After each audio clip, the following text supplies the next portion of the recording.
Hey everyone, welcome to the Tiny Heroes Tips and Tricks video straight from the developers. My name is Nathan, I'm one of the designers of the game, and I've got Steven with me today. Hi folks, I'm also one of the designers for Tiny Heroes, and today we'll be bringing you a wide array of tips and tricks that will help you defend your dungeon from those pesky heroes.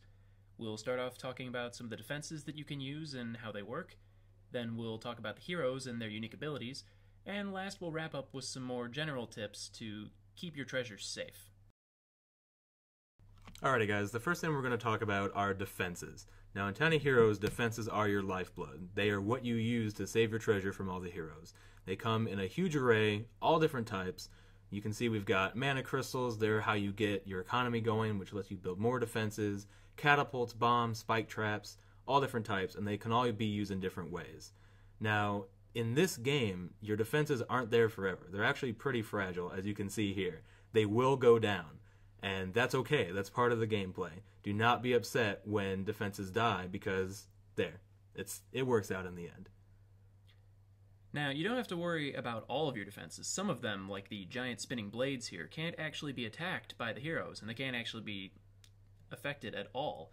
Some of the ones on the floor, like those spikes and the giant springy platforms, can only be affected by certain types of heroes, specifically thieves. Once your defenses are down, that's really all you have to worry about. Spike traps are going to spike people, mimics are going to chomp people, your mana crystals are going to make more mana for you. Everything happens automatically. If you've got creatures out and about, they're going to wander the halls and search for heroes to, attack. Everything happens on its own. So you do not control defenses directly. So now it's time to take a look at the various types of heroes that will be invading your dungeon. See, what we have here is a nice, peaceful level. You've got all your defenses. But oh look, here's these jerks coming in to take your treasure. Let's take a look at who these guys are. Alright, so first up we've got the Knight. He's the standard de facto hero of choice. He's got the most health of all the regular heroes. He's big, he's mean, anything he sees he kills. Then we have the Ranger, that's the cute little blonde there.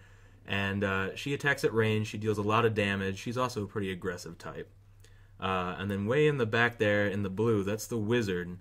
And he has the least amount of health, but he is also a ranged attacker. And the really special thing about him is that he really doesn't like your mana crystals. So he will go out of his way to find them and destroy them. Then, after the Wizard, we've got the Thief, the fellow in the brown cloak. He'll go after all of your traps, like the ones you've got on the floor, and try and disarm them, but he won't attack things unless they're directly in his way. The same goes for the Cleric, the one with the mace right there. She will run around and heal the other heroes as they get damaged, but also she won't attack anything unless it's directly blocking her path. Now, as you progress through the game, you're going to encounter epic versions of each hero. We've got the Epic Wizard here, and he's got a massive fireball. That deals a lot of damage, it sets things on fire, it's a real big pain.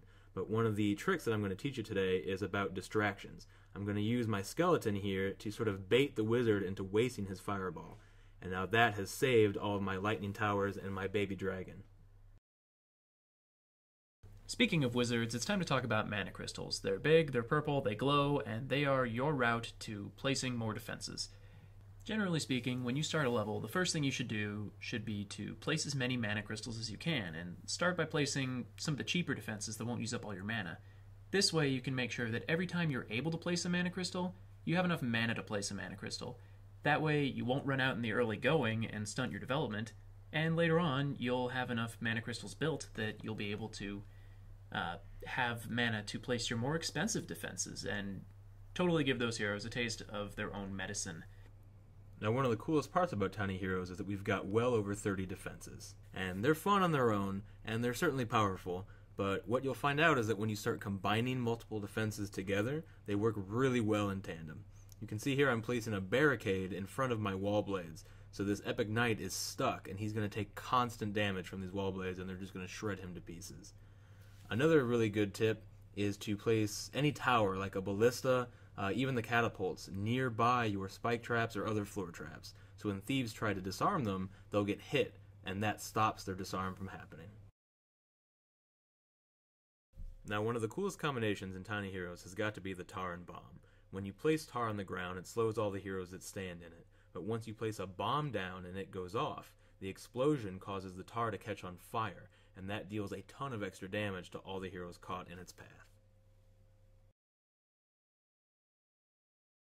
If you're looking for a little bit more variety with your defenses, try the Defense Pack. It's a pack of 4 unique defenses. You don't need them to beat the game, but they have some really cool gameplay features that you won't find anywhere else. These are things like a Gorgon, which can stun heroes and shoot arrows. We've got a Mana Crab, who can scurry around your dungeon floors and protect himself from harm. A recharge spell that lets you place 2 defenses at once.